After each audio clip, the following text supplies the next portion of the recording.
Terima kasih. Dan sepanjang dua pakej ni kita melihat kepada sektor pertanian. Seterusnya kita akan melihat kepada satu sektor yang mungkin ramai daripada kita di Malaysia terlepas pandang begitu saja.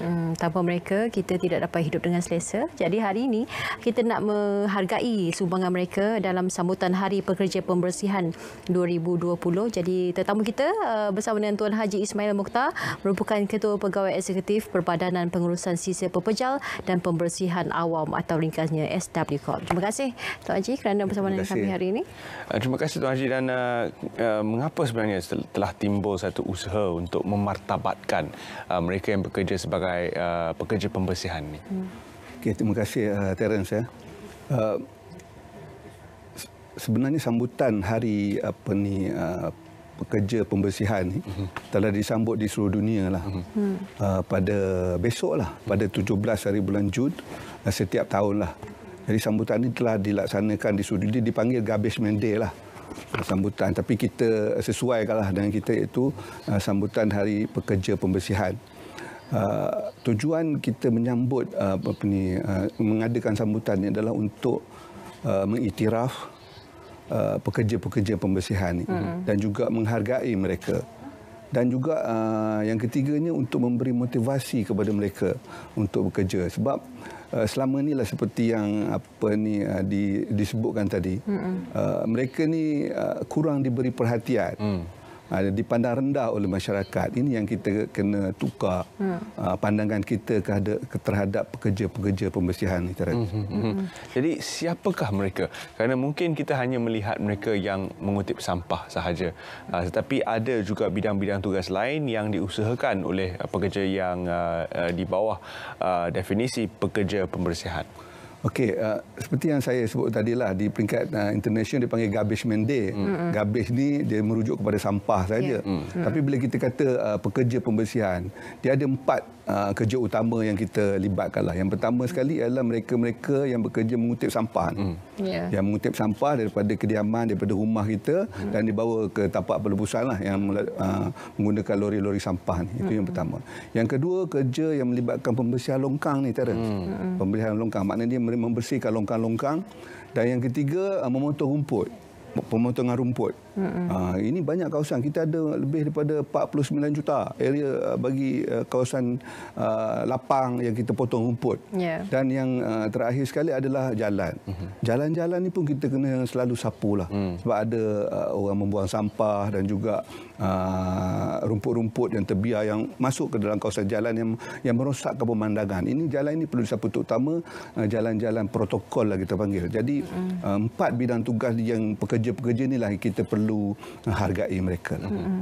SW Corp merupakan satu badan yang saya rasa sangat besar peranannya dalam kita nak memastikan supaya tugas-tugas pembersihan ini dapat dilakukan dengan keperluan masyarakat yang selari. Maksudnya apabila masyarakat semakin ramai, maka semakin banyaklah sampah dan juga sisa-sisa yang akan dibuang. Tetapi bagaimana nak memastikan supaya usaha-usaha nak memastikan supaya kerja-kerja ini dapat dilaksanakan dengan baik untuk memenuhi keperluan masyarakat ini. Sebab dari semasa ke semasa saya rasa cabaran itu semakin besar. Sebab semakin banyak perkara yang manusia lakukan yang memerlukan pembersihan dilakukan. Okey, kita memang mempunyai kita panggil KPI lah, standard-standard yang kita tentukan. Contohnya dalam kutipan sampah. Dari segi kutipan sampah ni dia ada standard dia. Kita panggil 2+1. Maknanya sampah-sampah ni, itulah kita kena mendidik masyarakat lah. Sampah-sampah yang dikutip ni dia 2+1, maknanya 2 kali kita kutip untuk sampah yang akan dilupuskan di tapak pelebusan. 1 kali kita kutip sampah untuk recycle, untuk sampah-sampah yang tidak perlu dihantar ke tapak pelebusan. Jadi masyarakat kena tahu, penduduk kena tahu bila masa dia kena letak sampah yang recyclable ataupun bulky waste, yang letak sampah di halaman di kawasan di kebuk sampah masing-masing tu. Jadi 2 kali seminggu dan ada 1 kali. Jadi peraturan atau standard ni dah sedia ada. Cuma hari ni kita nak sambut Hari Pekerja besok lah, 17 Jun, Hari Pekerja pembersihan ni. Jadi bila kita kata mereka kurang dihargai, sebenarnya mereka memainkan peranan yang amat penting. Saya ambil contoh dalam tempoh Perintah Kawalan Pergerakan baru inilah. Di bawah Akta 342 itu sendiri, Akta Kawalan Penyakit, kerja-kerja pembersihan ini adalah kerja-kerja yang perlu diteruskan. Masa PKPB, PKPP sekarang ni, kita tidak ada non-stop.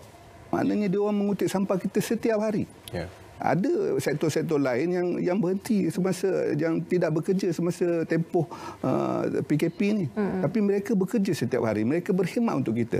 Dan cuba kita bayangkanlah kalau sampah itu tidak dikutip. Yeah. Saya ambil contoh, kita berdasarkan pengiraan kita, satu orang mengeluarkan sampah 1.17 kilo sehari. Wow. Ini Seorang per kapita lah. 1.17 kilo sehari. Kalau masa PKP ni 10 orang duduk satu rumah, maknanya 10 kilo sehari, 11 kilo. Kalau sehari 11 kilo, kalau seminggu, kalau PKP 30-90 hari, kalaulah tidak dikutip, berapa banyak sampah yang ada dekat halaman rumah yang tidak dikutip. Dan apa kesan sampah ni, Terence?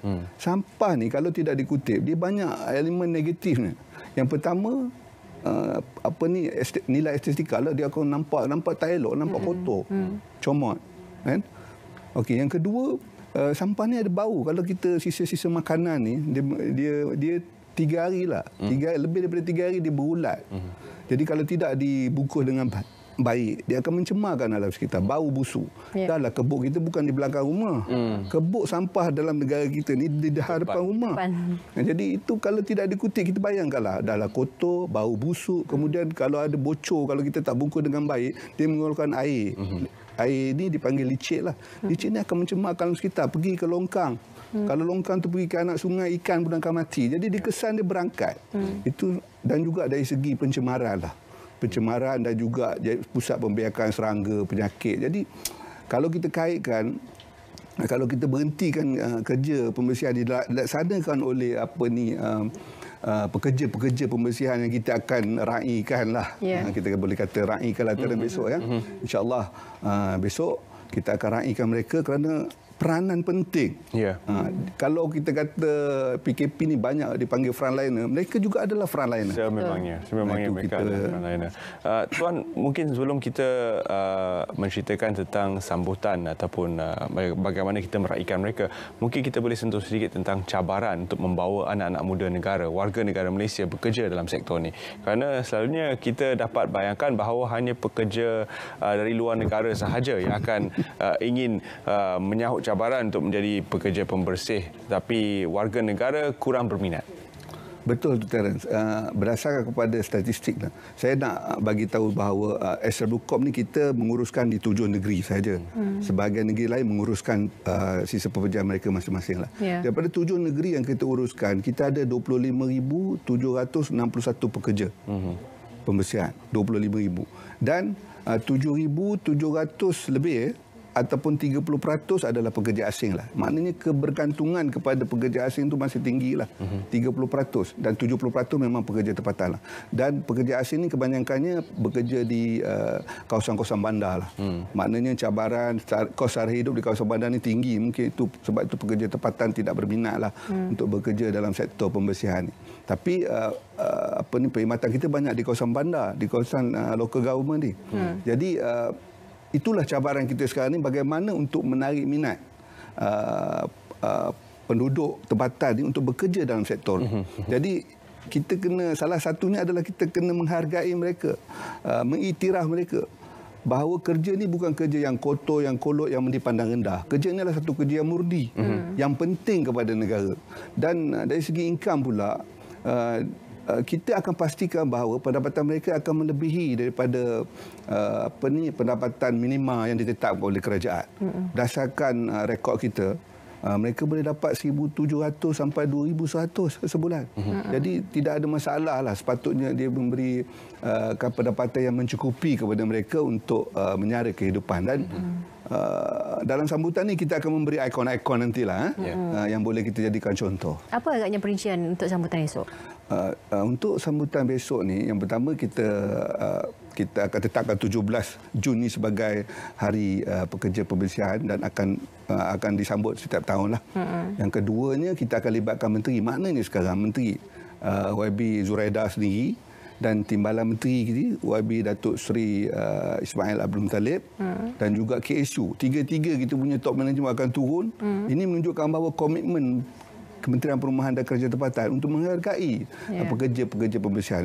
Maknanya dia akan datang, dia akan menyambut, dan kita juga menyediakan pengiktirafan lah kepada pekerja-pekerja pembersihan ni. Kita namakan mereka sebagai hero lah. Sebab mereka penting dan perlu dihargai, kita namakan mereka sebagai hero.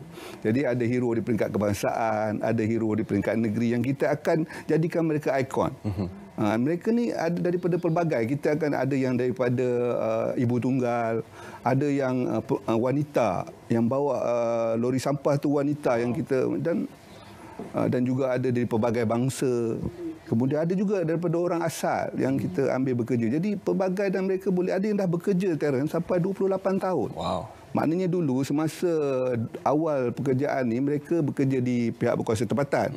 Apabila kita swasta perkhidmatan ni, mereka diambil bekerja dengan syarikat, contohnya dengan Alam Flora ataupun dengan Establishment Environment, dengan konsesi-konsesi kita, dan mereka meneruskan pekerjaan ni. Dan ada juga yang telah menyarai hidup selama 28 tahun, dan anak-anak mereka telah berjaya. Jadi maknanya dengan bekerja sebagai pekerja pembersihan, tidak boleh kita katakan tidak boleh menyarai hidup dan tidak boleh mendidik anak-anak. Ini boleh jadi contoh kepada masyarakat lah. Kita perlu menghargai dan mengiktiraf mereka lah. Dan dalam masa yang sama mereka bermotivasi lah untuk meneruskan pekerjaan inilah. Dan mungkin pesanan akhir kepada para penonton Selamat Pagi Malaysia supaya berubah stigma ataupun bagaimana sebenarnya perlu kita raikan bersama dan hargai jasa dan pengorbanan mereka yang bekerja sebagai pekerja pembersih. Ya, saya pun mengharap sangatlah. Inilah cabaran yang kedua lah. Tadi cabaran pertama dari segi pekerjaan, pekerja asing. Cabaran kedua adalah penglibatan masyarakat. Sebab kita dah raikan 17 Juni sebagai Hari Pekerja Pembersihan, kita berharap masyarakat menghargai mereka. Caranya, masyarakat boleh, mereka datang ke kawasan perumahan kita setiap hari. Ada yang datang, ialah 2 kali seminggu, 3 kali seminggu yang saya sebutkan tadi. Semasa mereka datang memberi perkhidmatan rumah kita, kita boleh ucapkan terima kasih kepada mereka. Setengah tempat kalau di luar negara disediakan plakat, thank you, ataupun terima kasih lah. Jadi orang negara kita, masyarakat kita ni sukar untuk mengucapkan terima kasih itu. Apabila kita dihargai, perkhidmatan yang diberikan akan lebih baik lagi lah. Saya berharap masyarakat menghargai mereka, mengucapkan terima kasih kepada mereka, dan insya-Allah perkhidmatan yang diberikan oleh mereka akan lebih baik.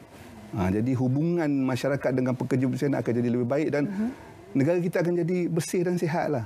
Indah. Itulah matlamat kita lah. Terima kasih kita ucapkan kepada Tuan Ismail dan juga kepada SW Corp kerana sudi bersama dalam Selamat Pagi Malaysia, dan kita ucapkan terima kasih kepada mereka yang bekerja dalam sektor pembersihan. Anda juga berada di barisan hadapan dan sentiasa membantu untuk memastikan bahawa persekitaran kita bersih dan selamat. Betul. Kita nak berehat seketika, kembali lagi selepas ini.